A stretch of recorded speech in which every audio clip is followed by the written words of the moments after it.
बॉलीवुड का नाम लेते ही आंखों में चमक, ग्लैमर और स्टारडम की झिलमिलाहट उभर आती है।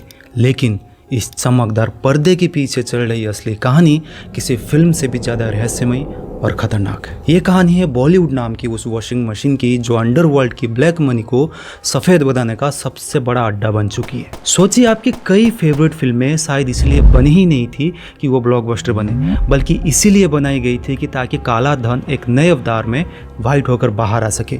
और इस धंधे के लपटों में सिर्फ छोटे मोटे नाम नहीं, बल्कि सलमान खान से लेकर रणबीर कपूर तक फंस चुके हैं। यहाँ तक कि स्टिंग ऑपरेशन में तो कई प्रोड्यूसर, डायरेक्टर और एक्टर कैमरा पर खुद ये मानते पकड़े गए कि फिल्म के बजट का 80% तक पैसा वो ब्लैक मनी में लेते हैं। अब सवाल उठता है कि जब इतने कानून हैं, income tax act, PMLA, black money act, फिर भी ये सारा खेल सरकार की नाक के नीचे कैसे चलता है। और सोचने वाली बात यह है कि पिछले एक डिकेड में बॉलीवुड ने फ्लॉप फिल्में देने का रिकॉर्ड तोड़ दी। इसके बावजूद फिल्म इंडस्ट्री बैंकरप्ट क्यों नहीं हो रही? क्या वजह थी कि प्रीति जिंटा जैसे बड़े सितारों को अंडरवर्ल्ड कनेक्शंस के मामलों में कोर्ट तक जाना पड़ा? और आखिर कैसे बॉलीवुड से लेकर साउथ इंडस्ट्री तक सब इस इलीगल काम को अंजाम दे रहे हैं? आइए डिटेल्स में समझते हैं। बात है साल 2000 की, जब मुंबई पुलिस के क्राइम ब्रांच को एक ऐसी खबर मिलती है जिसमें पूरा बॉलीवुड हिल गया था। खबर थी कि एक बहुत ही बड़े स्टार की फिल्म अंडरवर्ल्ड के ब्लैक मनी से बन रही है। और इस फिल्म को बनाने वाले थे प्रोड्यूसर नजीम रिजवी और डायमंड व्यापारी भरत शाह। दोनों पर शक था कि इनके पीछे कोई बड़ा अंडरवर्ल्ड कनेक्शन है, जहां से फिल्म के लिए फंडिंग आ रही है। इस खबर के बाहर आते ही पुलिस ने तुरंत इन्वेस्टिगेशन शुरू की, सीक्रेट मिशंस चलाए और आखिरकार दोनों को पकड़ लिया। उन पर MCOCA यानी Maharashtra control of organised crime act के तहत केस दर्ज हुआ, जिसके बाद CBI ने फिल्म के नेगेटिव्स और प्रिंट्स जब्त कर लिए। लेकिन सवाल उठता है कि कौन सी फिल्म? नाम था चोरी चोरी चुपके चुपके। जी हाँ, वही फिल्में जिसमें सलमान खान, रानी मुखर्जी और प्रीति जिंटा जैसे बड़े सितारे शामिल थे। यानी जिस फिल्म में ऑडियंस ने सिर्फ रोमांस और ड्रामा देखा, उसके पीछे की कहानी थ्रेट्स और अंडरवर्ल्ड के डर से भरी हुई थी। खास बात यह थी कि स्पेशल कोर्ट ने आदेश दिया कि फिल्म से होने वाले सारी कमाई महाराष्ट्र सरकार के खजाने में जाएगी। और कोर्ट के परमिशन से ही मार्च 2001 में फिल्म रिलीज हुई। लेकिन तब तक पूरी इंडस्ट्री में डर का माहौल फैल चुका था, क्योंकि जांच में पता चला था कि इस फिल्म को बनाने के लिए छोटा शकील ने नजीम रिजवी को पैसे दिए थे ताकि वो अपना ब्लैक मनी वाइट कर सके। छोटा शकील जो दाऊद इब्राहिम का बहुत करीब था और अंडरवर्ल्ड में उसका बड़ा नाम था। इसीलिए जब केस कोर्ट में पहुंचा तो किसी ने भी छोटा शकील के खिलाफ गवाही देने की हिम्मत नहीं दिखाई। हर कोई खामोश था, सबको अपनी जान की फिक्र थी, सिवाय एक के, और वो थे हमारे डेयरिंग भाईजान सलमान खान। अगर आप ऐसा सोच रहे हैं तो बहुत बड़ी गलती कर रहे हैं, क्योंकि इस पूरे मामलों में सबसे हिम्मत दिखाने वाली शख्स थी प्रीति जिंटा। वो माफिया के खिलाफ गवाही देने वाली एकमात्र गवाह बनी। ना वो डरी, ना पीछे हटी, और उन्होंने अदालत में उस वक्त खुलेआम सच बोला जब पूरी इंडस्ट्री चुप थी। लेकिन इसके बाद प्रीति जिंटा के साथ जो हुआ वो बहुत ही ज़्यादा स्ट्रेसफुल था, क्योंकि केसेस चलने के दौरान भी शूटिंग नहीं रुकी थी। ऐसे में शूटिंग के समय माहौल काफ़ी डरावना होता था। सेट पर सब लोग अपने फ़ोन्स बंद रखते थे, चारों ओर साजिशों की फुसफुसाहट आती थी, और जैसे ही किसी को खतरे का एहसास होता वो गवाही देने से पीछे हट जाता। लेकिन प्रीति ने पीछे हटने से इनकार कर दिया। लेकिन जब उन्होंने कोर्ट रूम में गवाही दी तो कुछ ही मिनट्स बाद ये न्यूज़ हर चैनल्स पर ब्रॉडकास्ट होने लगी, जिसके बाद उनके फ़ोन पर +92 यानी पाकिस्तानी नंबर से अनगिनत धमकी भरे कॉल्स आने लगे, जिसमें उन्हें गालियां दी जाती थी और जान से मारने की धमकी भी मिल रही थी। ऐसे में हर वक्त उनके सिर पर खतरा बना हुआ था। So that kind of really scared me as to how the system is. There were multiple calls, but eventually what I learned was if you get a number from +92, don't pick it up. लेकिन ऐसा पहली बार नहीं था कि किसी film का leak underworld से मिला, बल्कि 1990 के आखिरी सालों और 2000 के शुरुआती दौर में मुंबई का अंडरवर्ल्ड सिर्फ सड़कों से हटकर बॉलीवुड तक अपनी जड़ें फैला चुका था। फिल्मों में पैसा लगाना अंडरवर्ल्ड के लिए सिर्फ कमाई का तरीका नहीं था, बल्कि इससे वो बॉलीवुड पर अपनी ताकत और इन्फ्लुएंस भी दिखाना चाहते थे। 1960s के दौर का एक नाम बहुत मशहूर था, हाजी मस्तान। वो सिर्फ एक स्मगलर नहीं था बल्कि फिल्मी दुनिया का बड़ा दीवाना था। उसे दिलीप कुमार, संजय कुमार जैसे बड़े बड़े सितारों के साथ दिखना, उनके साथ फोटो खिंचवाना और फिल्म इंडस्ट्री में नाम कमाना बहुत पसंद था। यहाँ तक कि उसने कई प्रोड्यूसर और डायरेक्टर को पैसे दिए थे ताकि वो उसकी पसंद की फिल्में बना सके। कहा जा सकता है कि हाजी मस्तान को डर से नहीं बल्कि शोहरत से प्यार था। फिर 90s, 80s और 90s का दौर आया जब मैदान में उतरा दाऊद इब्राहिम, जिसके बाद मामला सिर्फ शौक या शोहरत का नहीं रहा बल्कि पावर और कंट्रोल का हो गया था। दाऊद और उसके लोगों ने फिल्मों में पैसा लगाना शुरू किया। कई एक्टर्स और डायरेक्टर्स को तो फ़ोन भी आने लगे कि ये स्टोरी बनाओ, ये हीरो ले लो, और अगर किसी ने इनकार किया तो धमकियां मिलने शुरू। उस दौर में बॉलीवुड के कई लोग इसी डर और दबाव के बीच काम करते थे। लेकिन 90s में ये ट्रेंड और भी बढ़ गया। अंडरवर्ल्ड के लिए फिल्म एक परफेक्ट तरीका बन चुकी थी जहां वो अपना ब्लैक मनी वाइट कर सकते थे। अगर फिल्म हिट तो पैसा क्लीन, और अगर फिल्म फ्लॉप तो घाटे का बहाना बनाकर टैक्स से बच निकले। लेकिन यह बात आपको तब तक समझ नहीं आएगी जब तक आप ये ना समझ ले कि कैसे बॉलीवुड में ब्लैक मनी को वाइट किया जाता है। सबसे पहले समझते हैं कि ब्लैक मनी क्या होता है और कैसे बॉलीवुड इसे ब्लैक से वाइट करता है। तो सिंपल वर्ड्स में कहें तो ब्लैक मनी वो पैसा है जिस पर टैक्स नहीं दिया गया और जो अक्सर इलीगल सोर्स से आता है। अब सवाल उठता है कि ये पैसे बॉलीवुड में कैसे काम करता है। तो इसके अनगिनत तरीके हैं, जिसमें से एक है बजट इन्फ्लेशन और फेक खर्चे। इसका मतलब ये है कि फिल्म बनाने वाले असल में जितना खर्चा करते हैं उससे ज़्यादा दिखा देते हैं। आसान शब्दों में कहें तो मान लो कोई इन्वेस्टर आपको 100 रुपये देता है, आप कह देते हो कि हमने प्रोडक्शन पर 150 रुपये खर्च किए। एक्स्ट्रा 50 रुपये आप ऐसे दिखा देते हो कि इसे किसी वेंडर को सर्विस के लिए दिया गया है, लेकिन असल में वो वेंडर या कंपनी उसी इन्वेस्टर की ही होती है या उनके आदमी की होती है। इस तरह से वो पैसा फिर वापस इन्वेस्टर के बैंक अकाउंट में आ जाता है। इसका फ़ायदा ये हुआ कि ब्लैक मनी सरकारी रिकॉर्ड्स में वाइट बिजनेस पेमेंट बनकर वापस मिल जाता है। इसके अलावा बॉक्स ऑफिस सप्रेशन भी पैसे को सफ़ेद करने का बॉलीवुड में एक कॉमन ट्रिक है। इसमें फिल्म मेकर्स और सिनेमा ओनर्स अपनी फिल्म की असली टिकट सेल्स कम दिखाते हैं, यानी रिकॉर्ड्स में जितना पैसा दिखना चाहिए उतना नहीं दिखाते।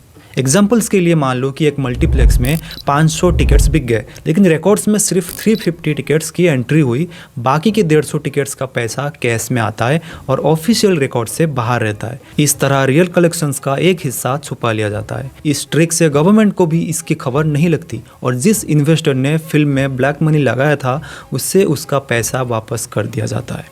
लेकिन सिर्फ टिकट सेल्स ही नहीं बल्कि सैटेलाइट राइट्स, स्ट्रीमिंग डील्स और म्यूजिक राइट्स जैसे अनगिनत तरीके हैं जिनसे नंबर्स के साथ खेलकर पैसे छुपा दिए जाते हैं। कभी वो इन राइट्स की वैल्यू ज़्यादा दिखा देते हैं ताकि बाहर से आया पैसा उन एक्स्ट्रा वैल्यूज़ में छुप जाए, और कभी कभी वो इनको कम दिखा देते हैं ताकि असली सोर्स पर शक ना आए। इसके अलावा एक्टर्स, टेक्नीशियंस और सप्लायर्स को अक्सर बहुत बड़ा हिस्सा कैश में दिया जाता है। क्यों?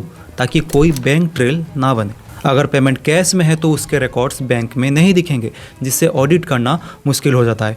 कुछ केसेस में तो जो बड़ी फंडिंग आती है वो भी कैश में ली जाती है, सीधे हाथ पैसों का आदान प्रदान। इन सबको मिलाकर एक सिस्टम बन गया है जिसमें सबसे पहला नुकसान सरकार को होता है, क्योंकि जब असली प्रॉफिट और टिकट सेल्स छुपा दिए जाते हैं तो उन पर जो टैक्स बनता है वो कलेक्ट नहीं होता। इसका मतलब ये हुआ कि सरकार की इनकम कम हो जाती है और वो पैसा जो पब्लिक सर्विस जैसे स्कूल्स, हॉस्पिटल्स या रोड्स में जाने चाहिए थे वो नहीं जा पाता। दूसरा नुकसान छोटे कलाकारों और टेक्नीशियंस को होता है, क्योंकि जब फिल्म की इनकम को कम दिखा दिया जाता है तो बुक्स पर पैसा कम दिखेगा, जिससे बताकर प्रोड्यूसर पेमेंट्स कम कर देते हैं। कई बार ऑफिशियल पे स्लिप में भी अमाउंट कम लिख दिया जाता है और बाकी कैश में दे दिया जाता है, जिसकी वजह से वर्कर्स की फ्यूचर बेनिफिट्स पर भी असर पड़ता है। एक स्टिंग ऑपरेशन में भी ये सिस्टम खुल के सामने आ चुका है, जिसमें बॉलीवुड के मशहूर डायरेक्टर अनुभव सिन्हा ने खुद कहा था कि अगर आप फिल्म में पैसा लगाओगे तो हम उससे वाइट कर देंगे, आपका नाम कहीं नहीं जाएगा, आप बस एक घोस्ट इन्वेस्टर बन जाओ। रिपोर्टर ने पूछा कि अगर मुझे 15 करोड़ लगानी है तो कितना चेक और कितना कैश? तो सिन्हा ने जवाब दिया कि 25% चेक, बाकी सब कैश। यानी ऑफिशियल हिसाब में थोड़ी सी वाइट मनी दिखाई देगी, बाकी की बड़ी रकम कैश में ली जाएगी ताकि कोई भी बैंक ट्रेल ना बने। इसके अलावा कूली नंबर 1 और बड़े मियाँ छोटे मियाँ जैसे सुपरहिट फिल्मों को प्रोड्यूस कर चुके बासु बगनानी का नाम भी कोबरा पोस्ट IVN के स्टिंग ऑपरेशन के बाद ब्लैक मनी लॉन्ड्रिंग के मामलों में खूब सुर्खियों में रहा। असल में एक अंडरकवर रिपोर्टर ने खुद को इन्वेस्टर बताकर सवाल किया कि अगर मुझे 10 करोड़ फिल्म में लगाने हैं तो उसमें से कितना पैसा चेक और कितना कैश चलेगा। बगनानी ने बिल्कुल सीधा जवाब दिया, 8 करोड़ कैश और 2 करोड़ चेक। रिकॉर्ड्स में सिर्फ 2 करोड़ ही दिखेंगी। इसके अलावा बगनानी ने यह भी बताया कि यह सिस्टम 50-60 सालों से फिल्म इंडस्ट्री में चल रहा है और पैसा बिल्कुल सेफ तरीके से वाइट हो सकता है, जिसमें इन्वेस्टर का नाम कहीं भी नहीं आता।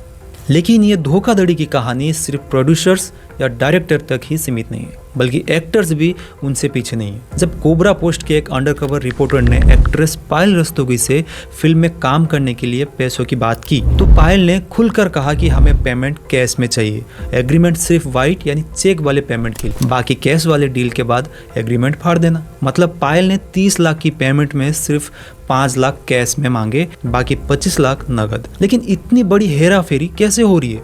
क्या इसे रोकने के लिए कोई कानून नहीं? असल में है, और सरकार ने इसे रोकने के लिए कई कानून बना रखे हैं, जिसमें से एक ये है सेक्शन 285B। इसके अकॉर्डिंग अगर कोई भी ट्रांजैक्शन 50,000 रुपये से ज़्यादा का है तो उसकी पूरी रिपोर्टिंग करनी जरूरी है, यानी अकाउंट्स बुक में सही दिखना जरूरी है। लेकिन हकीकत में फिल्म कारोबार में कई बार ये बड़े पेमेंट्स को बिना किसी राइटिंग रिकॉर्ड या रिसिप्ट के कैश में ही दे दिया जाता है। अब आप सोच रहे होंगे कि यह ब्लैक मनी वाला खेल सिर्फ बॉलीवुड तक ही सीमित है ना? तो ज़रा रुकिए, क्योंकि अब ये बीमारी साउथ इंडियन फिल्म इंडस्ट्री तक भी फैल चुकी है। हाँ, वही साउथ इंडस्ट्री जिसमें हम सबको गर्व होता है, जो अपनी स्ट्रॉन्ग स्टोरीज, प्योर एक्टिंग और रियल सिनेमा के लिए जानी जाती है। सैडली अब वहाँ भी ब्लैक मनी का खेल शुरू हो चुका है। इसका सबसे बड़ा एग्जाम्पल है मलयालम सिनेमा का ब्लॉकबस्टर हिट मंजूमल बॉयज़, जिसे मास्टरपीस कहा गया था। लेकिन यह फिल्म तब ईडी के घेरे में आ गई जब इसके प्रोड्यूसर के खिलाफ एक बिजनेसमैन ने कंप्लेंट दर्ज कराई। इस कंप्लेंट में कहा गया कि उसने इस मूवी में पूरे 7 करोड़ रुपए इन्वेस्ट किए थे और प्रोड्यूसर ने वादा किया था कि उससे फिल्म के प्रॉफिट्स में 40% शेयर मिलेगा।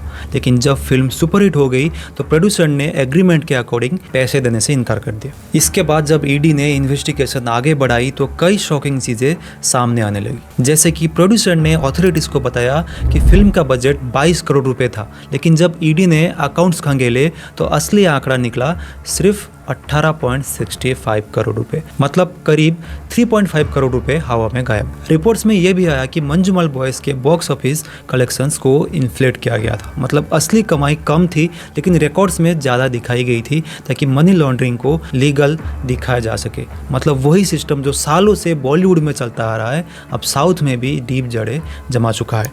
Cash deals, fake vendors, inflated budgets, manipulated box office, सब कुछ ऑलमोस्ट कॉपी पेस्ट। इस तरह से इंडियन फिल्म इंडस्ट्री के दोनों हिस्सों की दिशा धीरे धीरे सेम होती जा रही है। जहां कभी आर्ट और कंटेंट का बोलबाला था, वहां कुछ केसेस में ब्लैक मनी का गेम हावी होता दिख रहा है। ये सिर्फ पैसे तक ही सीमित नहीं है, बल्कि इंडस्ट्री की क्रेडिबिलिटी और ट्रस्ट पर भी असर डालता है। और क्रेडिबिलिटी के मामले में तो बॉलीवुड लगातार अपना नाम खराब करता जा रहा है, क्योंकि कई बार हमें लगता है कि बॉलीवुड अब पहले जैसा नहीं रहा। आजकल कोई भी रैंडम स्टोरी पर फिल्म बन जाती है, ना लॉजिक होता है, ना इमोशंस, ना डेप्थ। ऑडियंस सोशल मीडिया पर लिखती है बॉलीवुड का स्टैंडर्ड गिर गया है, अब बस रीमेक और फ्लॉप कंटेंट मिलता है, कोई ओरिजिनलिटी ही नहीं बची। लेकिन क्या आपने कभी सोचा है कि ऐसा अचानक क्यों हो गया? क्या वाकई इंडस्ट्री को क्रिएटिविटी की कमी है? असल में नहीं, बल्कि इसका कनेक्शन भी ब्लैक मनी से ही है। तो कुछ ऐसे लोग होते हैं जो अपने ब्लैक मनी यानी टैक्स फ्री, इलीगल या अनडिक्लेयर्ड पैसे को वाइट दिखाना चाहते थे। अब ये लोग क्या करते हैं, एक एवरेज या लो एफर्ट मूवीज बना देते हैं। मतलब ना स्ट्रॉन्ग स्टोरीज, ना पावरफुल एक्टिंग, बस फिल्म बना दो ताकि ऑफिशियल प्रोजेक्ट एग्जिस्ट करे। इस तरह फिल्म एक फाइनेंशियल व्हीकल बन जाती है और हम सोचते हैं कि ये हमारे एंटरटेनमेंट के लिए बनी है। फिल्म के सेट पर पैसा खर्च होता दिखाई देता है, इनवॉइस बनते हैं, रिकॉर्ड्स तैयार होते हैं, लेकिन इन रियलिटी असली मकसद होता है कि अकाउंट्स एंट्री बनाना। फिल्म बन गई, रिलीज हो गई और बुक्स में लिख दिया गया इतने करोड़ का खर्चा हुआ, इतने करोड़ का इनकम आया। और अगर फिल्म फ्लॉप हो जाए तो इन्वेस्टर कहता है कि कोई बात नहीं, ये तो बिजनेस लॉस है। अब वो लॉस दिखाकर टैक्स बचा लेता है। कुछ केसेस में तो इन्वेस्टर को फ्लॉप होने से भी ज़्यादा फायदा होता है, क्योंकि इससे वो अपना एक्स्ट्रा कैश को जस्टिफाई कर पाते हैं। और कभी कभी तो फिल्म सिर्फ नाम के लिए रिलीज होती है, ना प्रमोशंस, ना ऑडियंस इंटरेस्ट, बस पेपर वर्क पूरा हो जाए, यही मकसद होता है। यही वजह है कि आजकल जो फिल्में आती है उनमें से ज़्यादातर में ना तो ओरिजिनलिटी होती है, ना इमोशंस। आपने नोटिस किया होगा कि कुछ फिल्म में बिना वजह रीमेक बनती है, कुछ का स्क्रिप्ट हाफ बेक लगता है और कुछ तो ऐसे दिखाते हैं जैसे मस्ती मजाक में शूट कर दी गई। इधर 2022 में आई रणबीर कपूर की ब्रह्मास्त्र पर भी मनी लॉन्ड्रिंग का आरोप लगे, क्योंकि लोगों का कहना था कि इसके बॉक्स ऑफिस नंबर्स असली फुटफॉल यानी थिएटर्स में वाकई आने वाले लोगों की संख्या से मैच नहीं करते। मतलब ऑफिशियल रिकॉर्ड्स में फिल्म ब्लॉकबस्टर दिखाई गई, लेकिन ग्राउंड रियलिटी कुछ और ही थी। रिपोर्ट्स के मुताबिक इस फिल्म का कलेक्शंस को भी एलिजेडली इन्फ्लेट करके पैसे क्लीन करने का काम हुआ है। ये सब देखकर एक बात समझ आती है, बॉलीवुड हो या साउथ, फिल्म बनाना अब बस एक आर्ट नहीं, एक फाइनेंशियल स्ट्रैटेजी बन चुकी है। यानी हॉल्स उतने भरे ही नहीं थे जितनी कमाई की रिपोर्ट्स दी गई थी। इसीलिए शक ये है कि शायद यहाँ पर भी मनी लॉन्ड्रिंग या पैसे का खेल हो सकता है, पर अभी तक इस बारे में कोई पुख्ती जानकारी या सीधा सबूत सामने नहीं आया है और इस मुद्दे पर आज भी चर्चा चल रहा है। लेकिन ऐसे आरोपों को साबित करना बहुत मुश्किल होता है, क्योंकि मनी लॉन्ड्रिंग के केसेस में ये दिखना जरूरी होता है कि पैसा जानबूझकर गलत तरीके से इस्तेमाल हुआ है और इसका सबूत मिलना आसान नहीं होता। इसीलिए इस तरह के केसेस काफ़ी लंबे समय तक कोर्ट में चलते हैं, जिससे फिल्म बनाने वालों को कोई बड़ा नुकसान नहीं होता। दूसरी तरफ क्योंकि बॉलीवुड को कल्चरल इंडस्ट्री माना जाता है, इसीलिए उस पर गहराई से इन्वेस्टिगेशन नहीं होती।